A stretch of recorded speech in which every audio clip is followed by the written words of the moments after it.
কোনো খাবারের পাত্র কাকে লক্ষ্য করে বলে, আল্লাহ তোমাকে জাহান্নাম থেকে মুক্তি দান করুন, যেমন তুমি আমাকে শয়তান থেকে মুক্ত করেছ?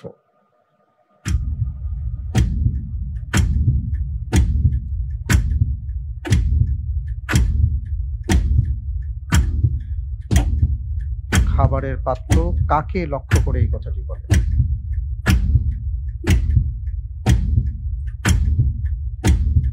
যে খাবারের পাত্র ডেকে রাখা হয়। যে খাবারের পাত্র ঢেকে রাখা হয়। ফ্রিজ করে দিচ্ছি, ফ্রিজ করা হোক। যে খাবারের পাত্র ঢেকে রাখা হয়।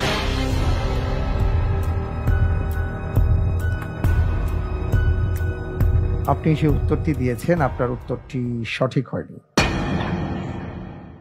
সঠিক উত্তর ছিল এটাই, যে ব্যক্তি কোনো পাত্রে খায় এবং সেটা চেখে খায়, একেবারে পরিষ্কার পরিচ্ছন্ন করে ফেলে, তার ক্ষেত্রেই কথা বলা হয়েছে। নুবাইশা রাদিয়াল্লাহু তাআলা আনহু থেকে এই ব্যাপারটি বর্ণনা হয়েছে। রাসূল সাল্লাল্লাহু আলাইহি ওয়াসাল্লাম বলেছেন, যে ব্যক্তি পাত্রে ভালো করে খায়, অর্থাৎ একেবারে চেটেপুটে খায়, আল্লাহ তাআলার কাছে এই পাত্র এইভাবে দোয়া করে এবং তার দোয়ার ভাষাগুলো এটাই।